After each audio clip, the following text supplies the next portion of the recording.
and welcome back to the Burnout Recovery Club. I'm very excited to have my friend with us today. Her name is Candice, and she is a mom to a 9.5-year-old. When did that happen? Yeah. I remember he was still a baby, Yes. so I'm not sure when that happened. A wife and special interest of Marmite collecting. Yes. You've got to explain this. Yes.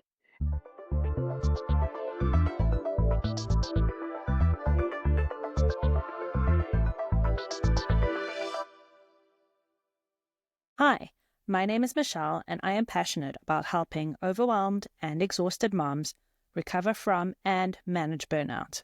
They say it takes a village to raise a child, and it's time for you to join our mom tribe.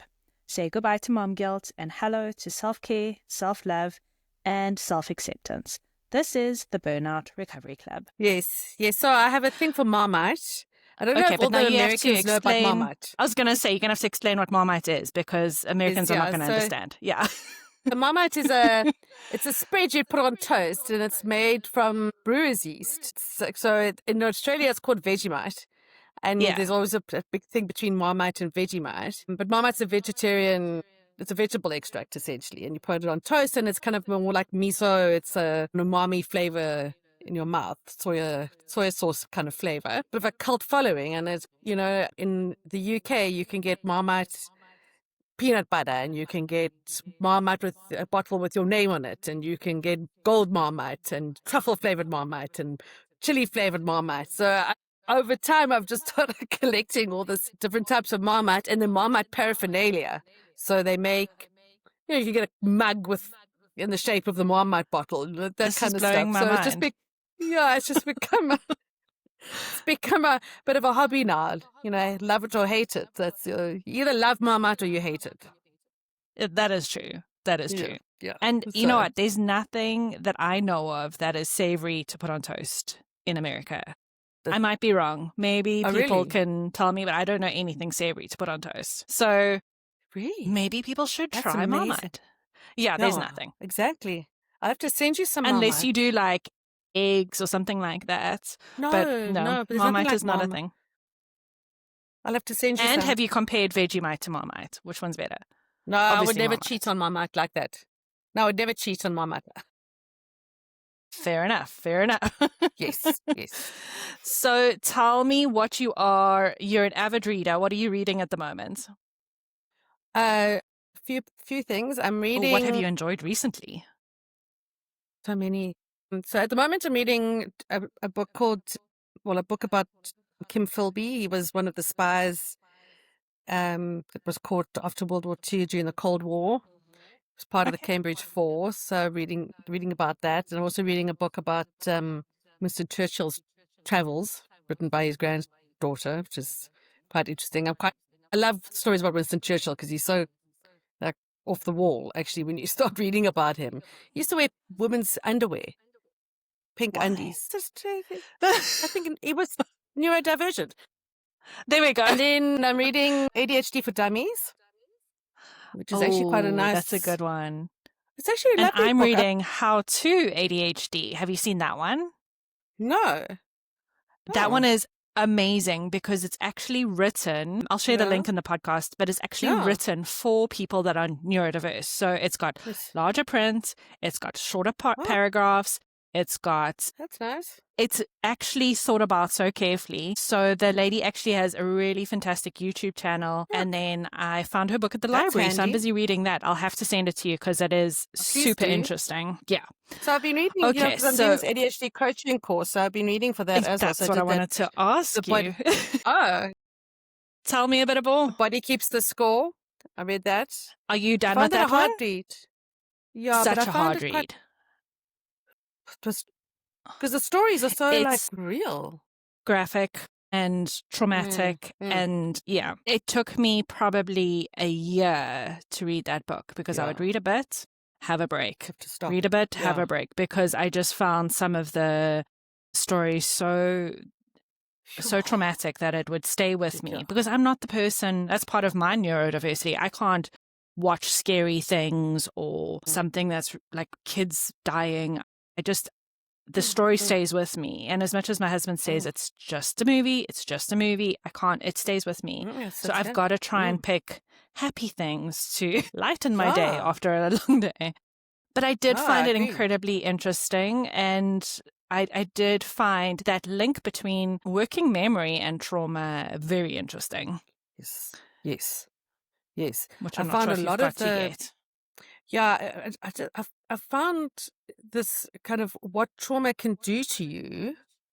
You know, the stories you tell about when they were in Vietnam and all those stories, quite astounding, I think is the word. You know, I mean, yes, there's, you know about PTSD but you don't realize how bad it is. And also how those people get stuck at that time. You know, and what it also created, what the after effect of that trauma was. And how different people react to different situations is super interesting as well. That story about the car crash where the wife and husband had very different like sort of feelings after the car crash. The one had heavy trauma and the other one was okay. It just shows you, because I mean, I was raised that trauma is like big T trauma is trauma, but actually what trauma is anything you as an individual can't process and can't cope with. Yes. So it's a very unique and it's very personal, and we need to kind of change the understanding of what trauma is to people so that they feel like it's okay to get help and to get assistance if something happened. To speak about it, Yeah. Exactly. And I was interested also because I had to read Gabor Mate's Scattered Minds, also for the coaching course. That one's a tricky one because there's so many people that struggle with his work and what he says. Yeah, but it was what I did find interesting, and I'm not sure I totally believe it, but that link between the trauma and the ADHD. But I can see why trauma would look like ADHD. Yeah. Does that make sense? Yeah. Yeah, definitely. So I don't think I'm not sure I'd go with the one causes the other, or it's, you know, like the mom's not bonding with the babies story that he put in there. Yeah. But I do think that the two things start to look the impulsivity similar that comes from trauma. Yeah.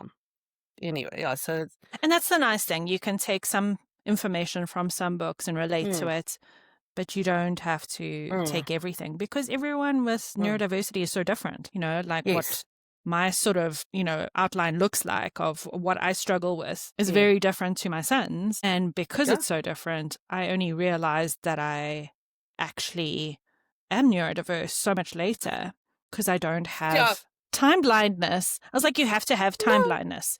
That's got to be it. And I've never had that because my anxiety outrules. So I'm always early for everything. I was like, I can't be neurodiverse. I can't because I'm not late. Not late. Meanwhile, you're actually early for everything. Am I hypersensitive? Yeah, hyper early. Like all of the. Oh, it's funny. That's very funny. But one thing, just on the books. So I don't read all these boring books, as my son would put it. But I started reading Harry Potter with him again. So now we're on the Harry Potter and the Philosopher's Stone, starting right at the beginning. I don't know. It's actually quite fun because I don't remember the books from when I read them, you know. Yeah. It's like one of the series my husband loved and my son also loves. I never got into Harry Potter, and you can hate me, but like, it's not my thing. I know. No, we know you are. You're a spiciness. Maybe, I don't know, because I have this interest-driven brain, and there's not an interest there in like that mystical fairy tale type. I want to read biographies and relationship information, and that's because that's where my interest is. Yeah. I like so historical fiction. Yes. I've wanted to join a book club forever. And when I think about having to read someone else's choice of book, I've realized I can't, unless they let me just join and not read what they're reading. But to be told to read something, no, that takes me back to school. Yeah. I want to read the books that I want to read. Yes. Exactly. I feel you. Yes. Yeah. So tell me about your burnout moments. I mean, there may be a couple, but tell me about one that stands Like a out to you. timeline. Well, the thing is, when I look back at it, I'd been burnt out before I fell pregnant with Christopher, but I didn't know. And what ended up happening was I had him and then went back to work. And I had a good maternity leave. I was 6 months on maternity leave. Went back to work, and I just couldn't get back into it. I didn't care about what was going on. My whole thing had shifted. And then I'd been back at work for a few months, and I eventually had gotten myself onto Iglanol and Esperide because the anxiety was so bad. And I just couldn't cope. And then I was still breastfeeding him, and I was sitting breastfeeding him one night, and it was like 1 o'clock in the morning. And I made this kind of flippant comment in my head about, oh, one day, like 16 years, I'll be waiting for him to come home at 1 o'clock in the morning. And then the world just fell on top of me. I just, I couldn't breathe. It just hit me out of nowhere. And that for me was like the defining moment. And then I eventually ended up back at the doctor because I just said to her, I said, I can't. I feel like I can't breathe. I can't catch my breath. And so they put me on the SSRIs, and it slowly came right. I mean, it took a while for the sun to come out again, but it was that moment. But when I look back at it, it had been coming for a long time. Like I've been holding on, but and I've been protected by the pregnancy hormones and that kind of stuff. I think it kind of even bought me a bit of time, but once that was all over and I was back at work and the reality hit, it was. And sometimes you need that rock bottom moment to actually make the phone call or go see the doctor again, because otherwise, when you're in it, you can't really see it as well as when you're out of it. Yeah, I would never have gone. I would have just kept on. I got a very high level of responsibility, and I just, I'd have just kept putting one foot in front of the other because that's what I'd always done. Yeah. Just push on through, tough it out. I mean, that's what we taught as South Africans to just get on with it. Yeah. Life's hard and just push through. You're like, hold on. The fact that I'm not okay in the middle of the night, maybe there's something I can do about that. And I'm so proud of you for getting help. Thank you. Because it's important. But I think I even put mine off way too long. Yeah, although even when I look back at it, it was one of the reasons why I came to you for maternity coaching at that stage. Because my mind was already starting to play tricks on me. And I remember you telling me that your mind will always follow a negative thought, So I was trying to put these other things in place all the time. And eventually I think that just, like the tank was just too empty. Nothing else would work.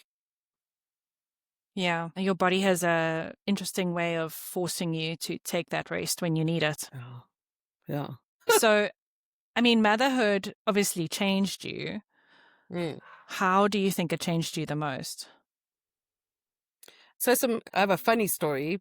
So it's a bit of a side story. It gave me super hearing when I went for a hearing test after having Christopher. My hearing was off the charts. She was like, "You're super hearing," but apparently that is normal. But I did not know actually that. did because all your senses apparently overdevelop because you now for this child. Okay, like evolutionary. But one of the things for me was to look after them. You need to have all of these extra senses to protect your child. Oh, that's crazy. Yeah. And the one thing that did change for me was my empathy. So I'd always been quite kind of caring. My mother always said, "Oh, you're so caring, you should be a nurse." It was one of those things. But my empathy and my patience levels came to the fore, if that made sense. Because I could harness them if I had to.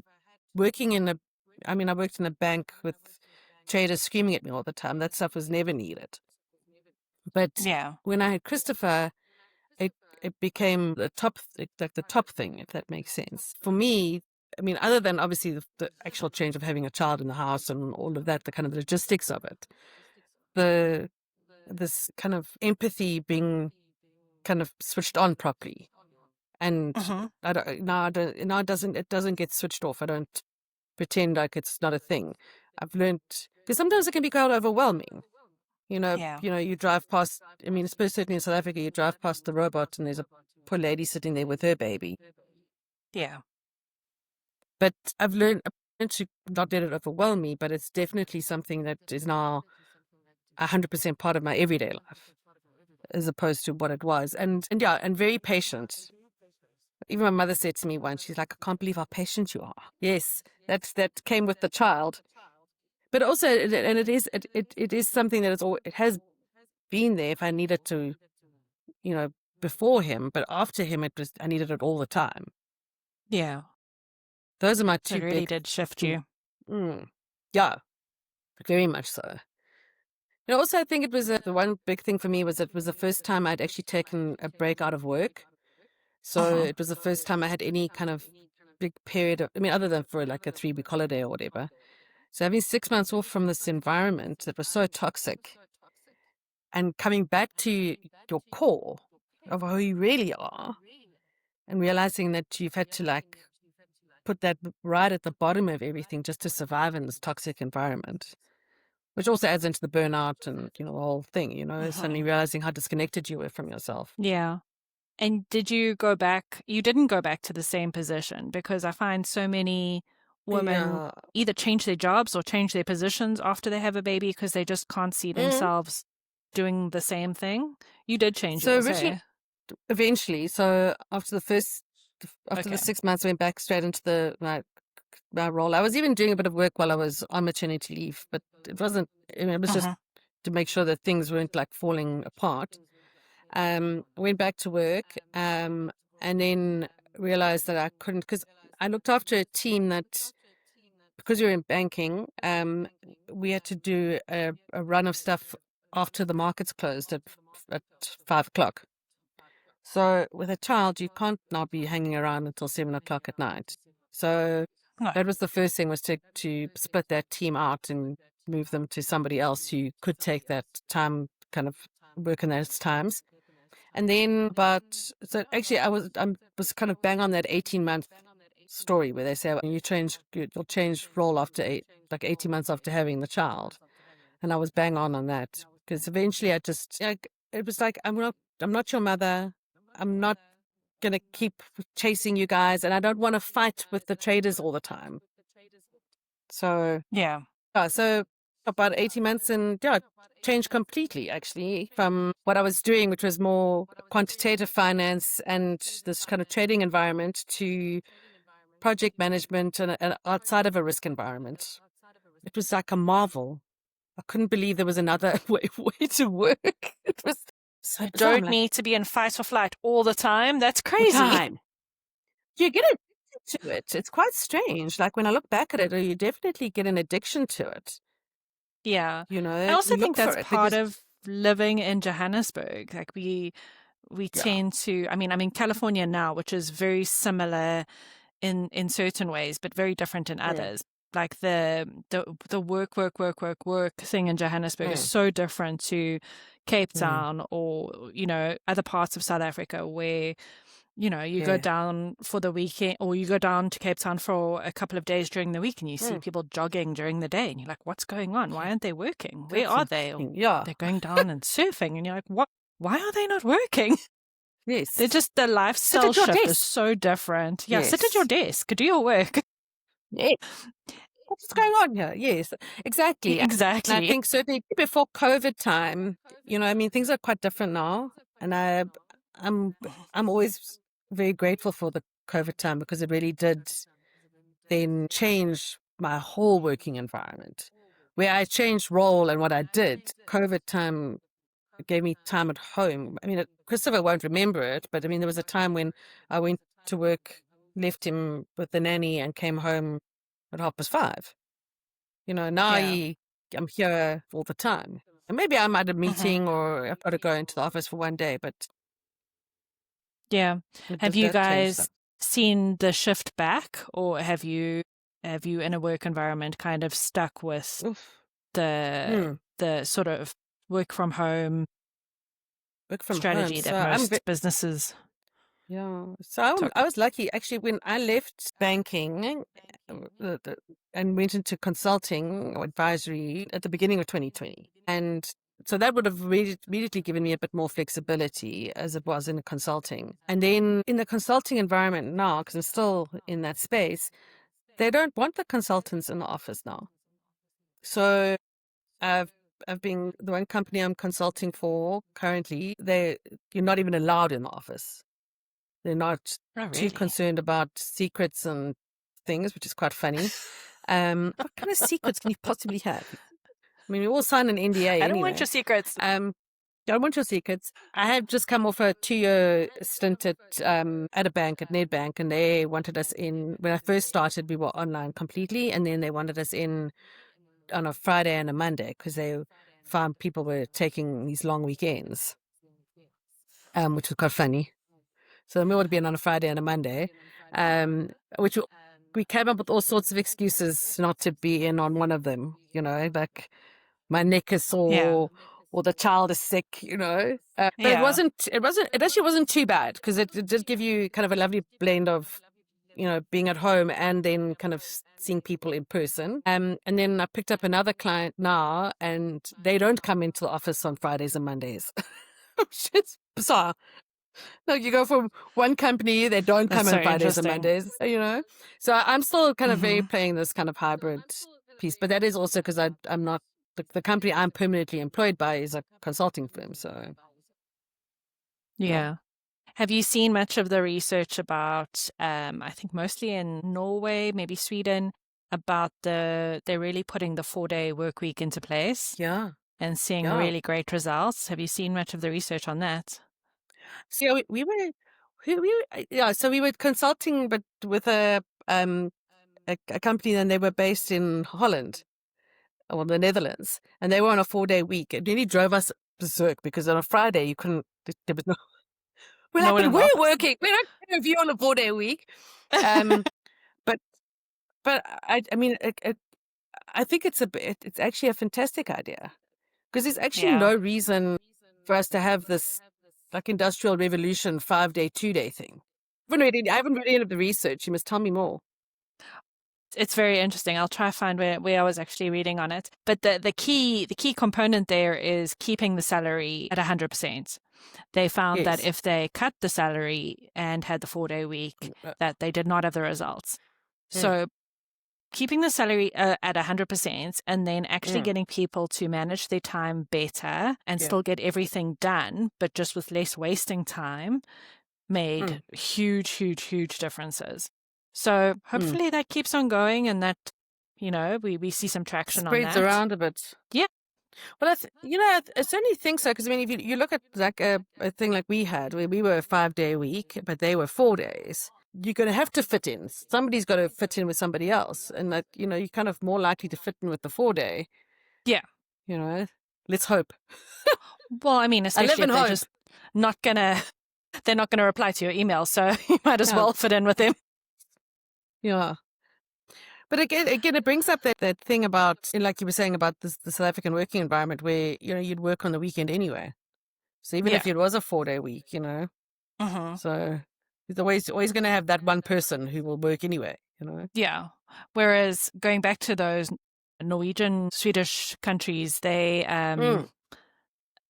from a school perspective, they also are quite strict about not working overtime. So, I mean, it's their entire culture that's changed, but they have a later start time. They have a later time that they actually get picked up, and they just get stuff done when they need to get it done. And teachers are not allowed to work overtime. They have to just get it done. And they work together. They collaborate and they streamline work so that they don't have to do the same thing over and over again, each individually. Yeah. So sometimes it's all about the innovation and the strategy. Like, we've been doing things a certain way for the last how many hundreds of years. But why? You know, like, why are we doing it this way? Why are we still doing it that way? Yeah. Exactly. And I think schools really need to pay attention, because when our kids are older, it's very different to when we were in school. It's not about remembering information. You can get information anytime, anywhere. So what should we be learning? Like, okay, how to find out if this information is real, how to be creative and innovate, and who's really good at those things? Neurodiverse kids. So we need to kind of rethink the way that we're doing things. And I know it's not going to happen in a day, but I think it's time. I just think with the schools, we were having this conversation on my ADHD coaching course.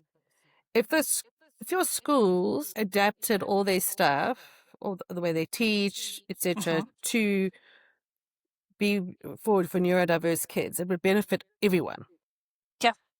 And it's changing that mindset to say, like, all of the kids, whether they're neurospicy or not, will benefit from the adjustments that you make to accommodate the neurospicy kids.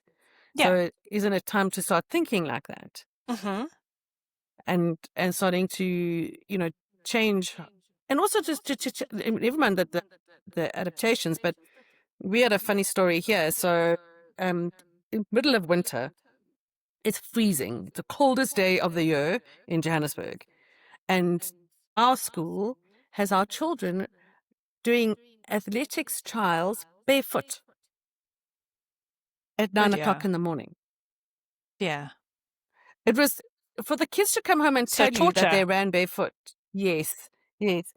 So, the kids don't tell you anything, like you can, like, you say, how was your day? Fine. Literally came out. The first thing Christopher said to me was, they made us run barefoot. He was mortified, and he was furious because he was like, they were in shoes. And here the kids had to walk from their classrooms all the way to the field where they were running. Yeah. And then do this ridiculous trial. So I said to my husband, to Derek, I'm like, this is horrendous. Like, I didn't do athletics, so, like, I think this is ridiculous. Like, he's like, no, it was the same in my day. We also had to run. But I'm like, that was 40 years ago. Surely we've changed. Doesn't that say enough? Yeah. Yeah. So we actually had a meeting with the school and said with the mothers, and we were like, no, dudes, that's not okay.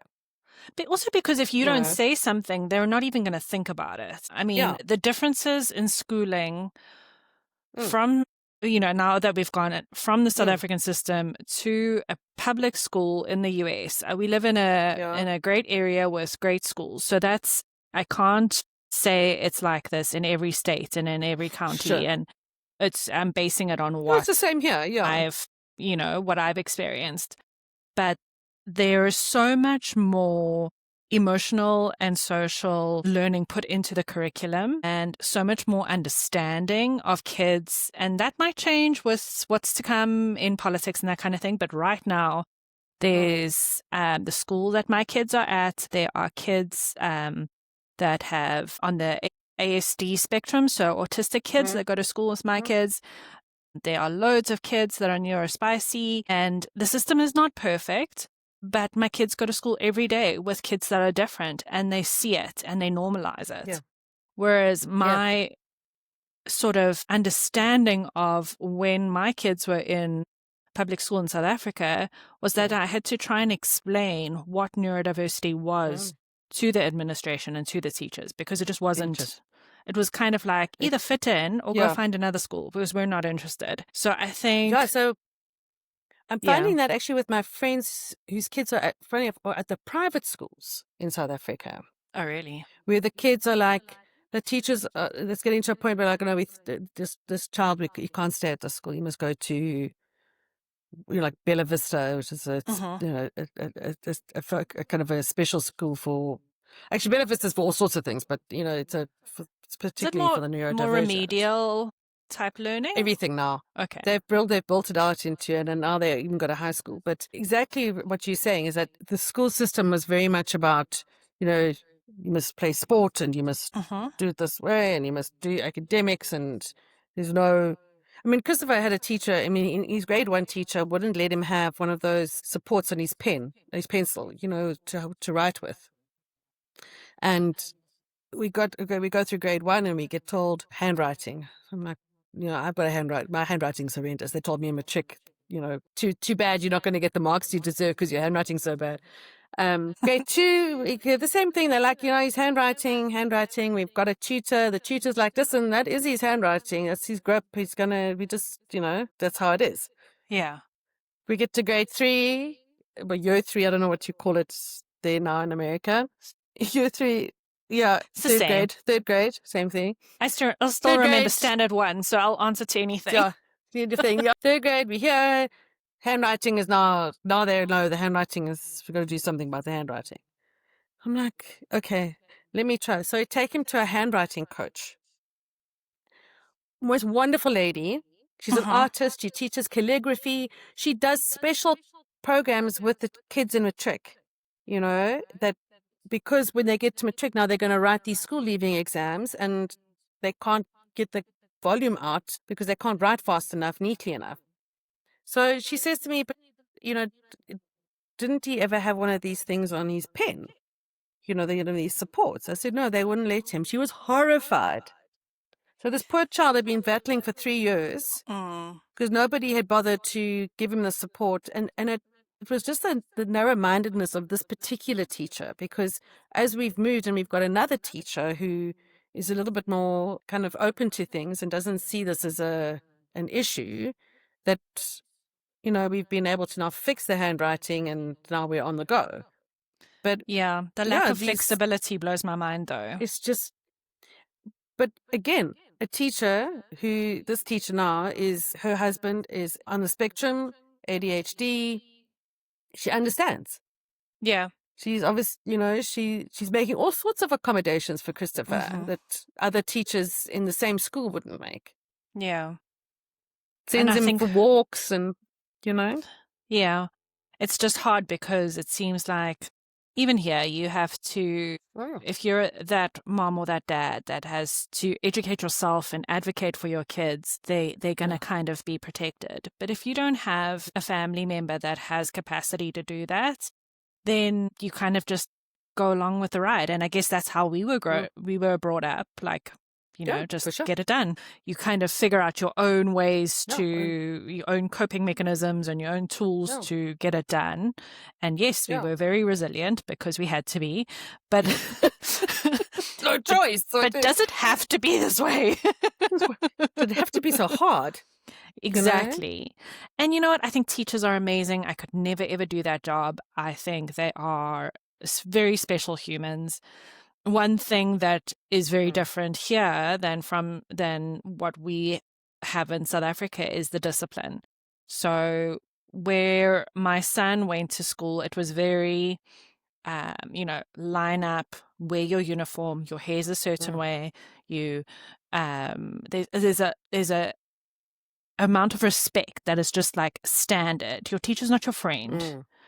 Whereas here, it's the principal's always walking around classrooms, interacting. She's very approachable. And I'm not saying one way is better than the other way. I'm saying both systems have flaws because they struggle. A lot of the money that they spend monthly out of their budget is to deal with behaviors. Whereas that is not something that we saw as much in South Africa. There would be like the one kid or the two kids in the class that would sometimes have a behavior, but it wouldn't be every single day. So I think it also goes back to the South African environment. Again, like what it's we're like saying almost about military with the way, it's very, you just expect it to be a certain way. Very military. And actually, interesting that you say that. It actually came out at work. When I've seen many coaches, you can hear, I've had you as my coach. So I've seen the one coach, and I said to her one morning, I said to her, I'd had to armor up to get into the office. And I started to unpack this language, about armoring up and, going in for the fight. It came back to the fact that a lot of because of my age group in work, so I'm 48 now, or 47, going on 48.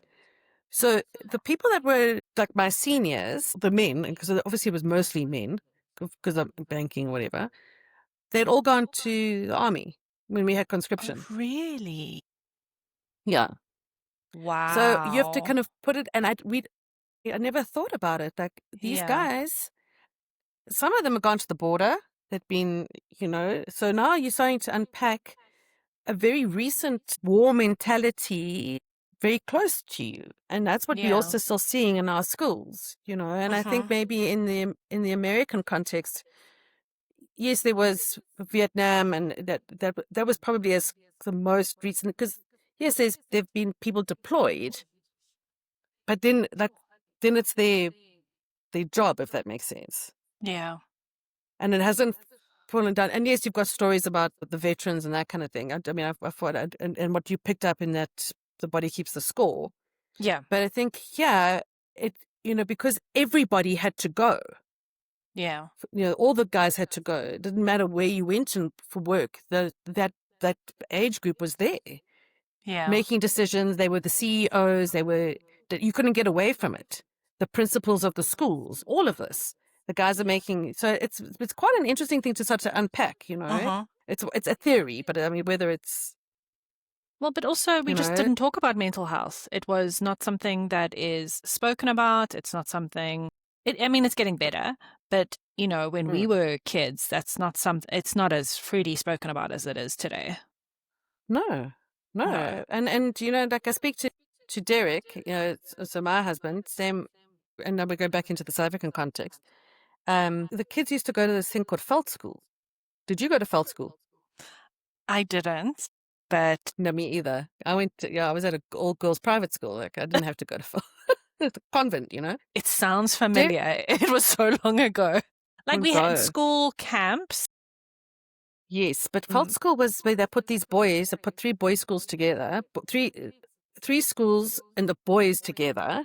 Yeah. And like put them in the bush and let them like tough it out. But they're in junior school. They're in like 6th grade or whatever. Can you imagine the trauma? Yeah. My child will come back in a state. And again, these guys, they just, you couldn't show that you were weak. Yeah. There was none of this stuff. Yeah.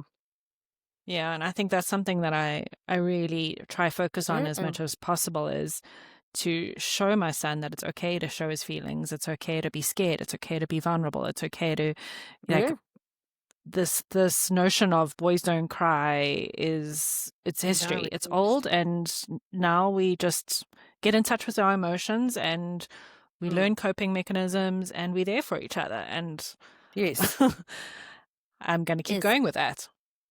Yeah, and it's okay. And if you have a meltdown and somebody makes you feel upset, it's okay to have a cry. And yeah, we had a meltdown from one of the teachers. Christopher had a meltdown. One of the teachers was mean to him. So we stayed at home for the day. Mental health day. Fun. Yeah, for sure. Yeah, for sure. My mother would never let me. No. What? No, but I would. God. But you know what? We wouldn't even have told our mothers. We would have just gotten on with it because there was no option to complain. Yeah. 80s kids don't get to complain. They just get on. I never saw it as an option. My kids are like, no, I don't eat that. I was like, I ate everything because I had to. Yeah.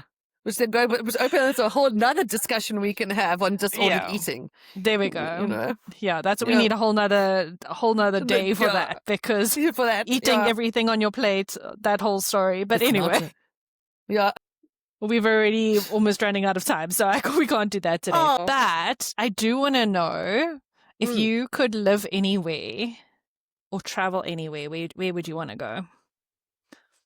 Oh, if I could live anywhere else than South Africa, because with all its sham and drudgery, as the desiderata says, I still love living here. It's a beautiful I actually live in Ireland. So we got my great grandparents came from Ireland, and my sisters moved back to Ireland. And where she is particularly, she's not in Dublin. She's half an hour outside of Cork. It's beautiful, and it's a wonderful place for family and to grow up. And so that for me would be my other option. from a living point of view. And from a traveling point of view, Yeah. there's so many places I want to see. Currently on my list, I'd love to go to South America. Okay. Yeah. Anywhere specific, or you just everywhere? Just, everywhere. I mean, I'd like to go to Rio and, and see all the sites and, but just to see what it is actually like Machu Picchu, all of these things I've heard stories about. That don't even seem real until you see them. Yeah. So I've been quite lucky to travel. I've been a couple of African countries. I've been to Europe, of the States, so my next thing would be to come visit me India. in California.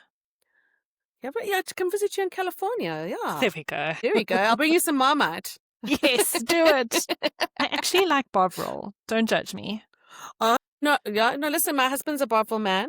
Okay. Like when you are sick, a toast with butter, but proper butter, not margarine, and some Bovril, but not thick, like thinly spread. Just That's my jam. Yes. My husband goes with the thick version. I also like the thinly spread. Ooh. Yeah, I like But we each have our own clocks, so that are with the Bovril label. He's got a clock with it, so it's the Bovril label, and then I've got a Marmite one. And the Marmite one's in the kitchen, and the Bovril one's in the office. So there's a tussle all the time. But you can't collect Bovril like you can collect Marmite. No. It doesn't have the same following. No. And what does Christopher like? This is the deal breaker. Neither. No. Who are you going to pass down? Who are you going to pass down all of your Marmite stuff to? The Marmite stuff. No, it is in my will. Actually, it goes to my friend Karen.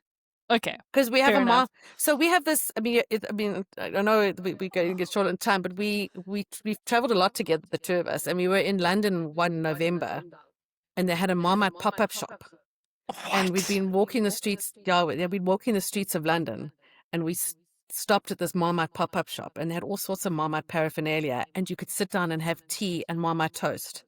It was the best thing ever. The whole of London. What was the favorite part of your trip? Well, Marmite toast and tea. Yes. Yeah, but English tea is different to our tea. It's special. And it was dark outside, like it gets dark at like 2:00 in winter. Oh, God, it was the most wonderful stuff. So she gets the Marmite stuff.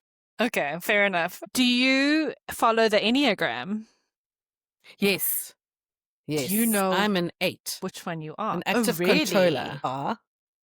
What do you have a guess? No, I'm bad at guessing. Okay, I'm the healer nurturer. I think it's a 3. Yes.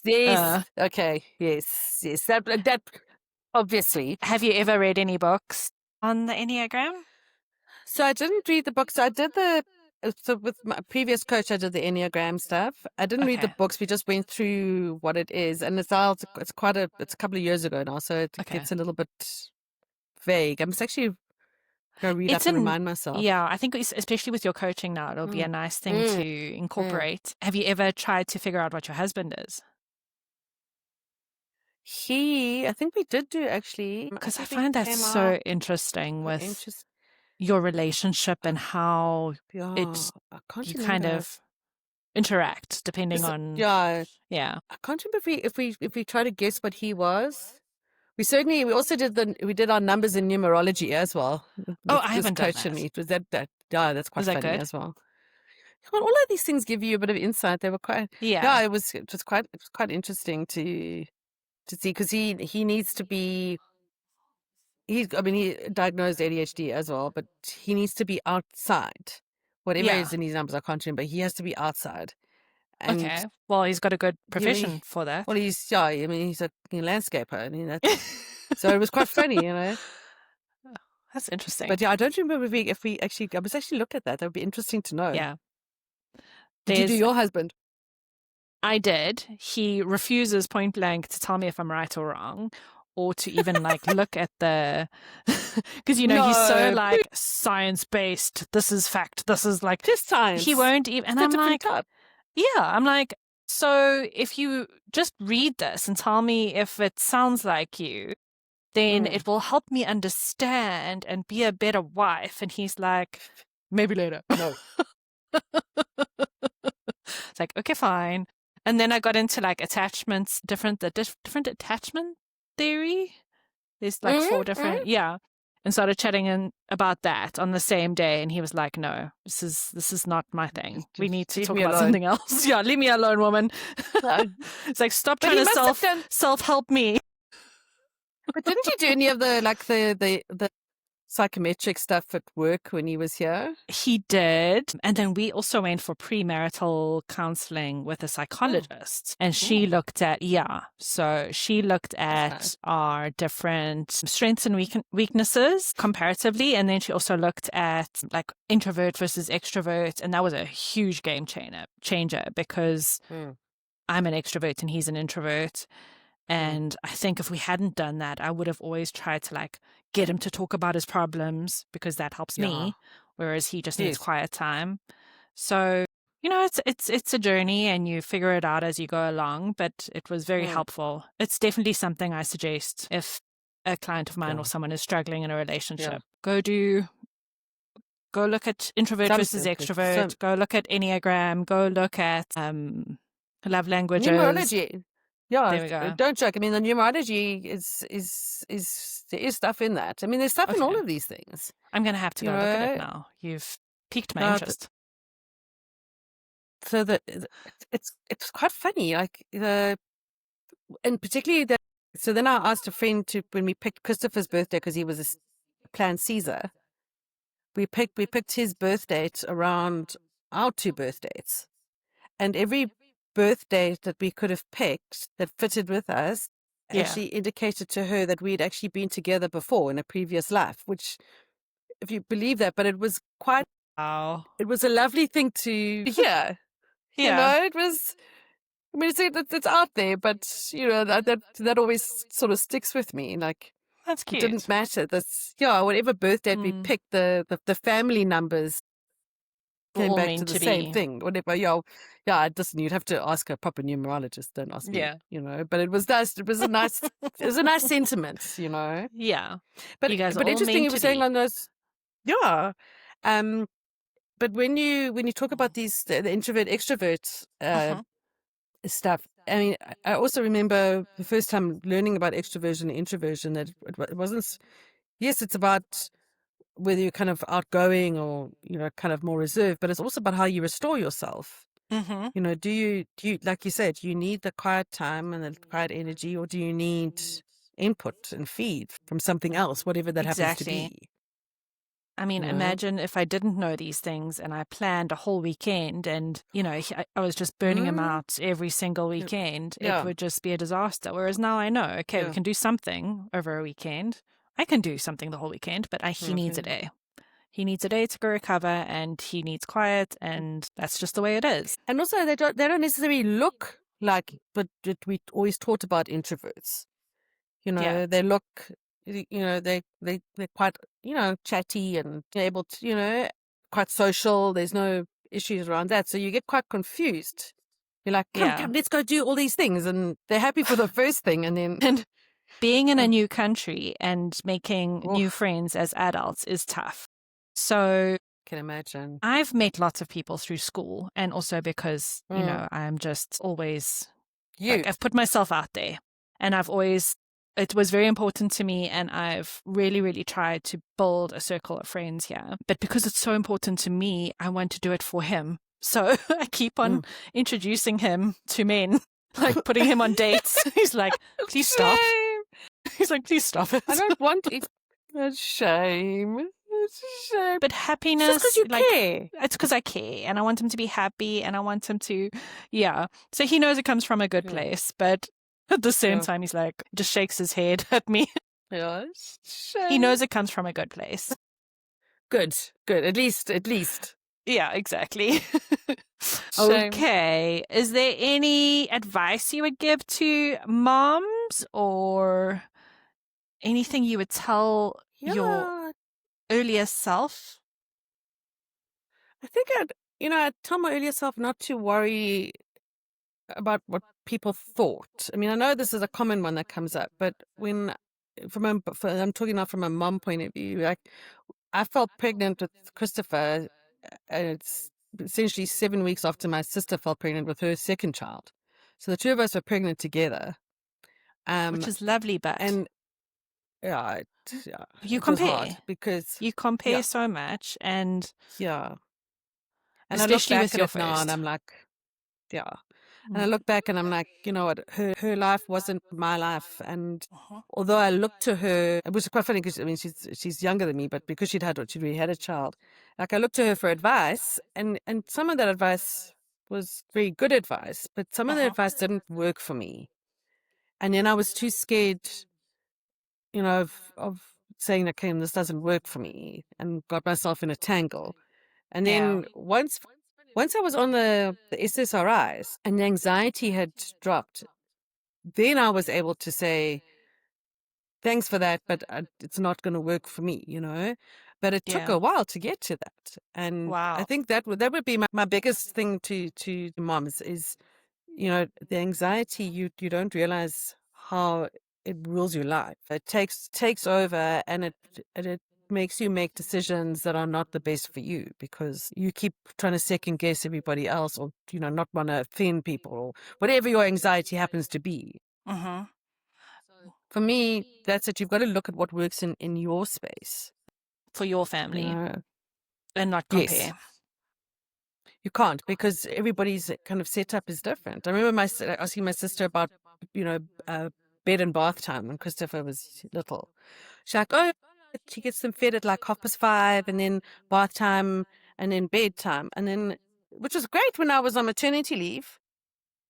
But when I went back to work, you'd like to see your child before they go to bed for like an hour, you know, at so least. You've also, at least, you know. Yeah, and then of course I got the questions afterwards. Oh, what time does Christopher go to bed? No, I said, so goes to bed about 8 o'clock. Oh, that's so late. I'm like, but I'd never see him if I didn't, you know, like, so it's having that confidence in yourself as well.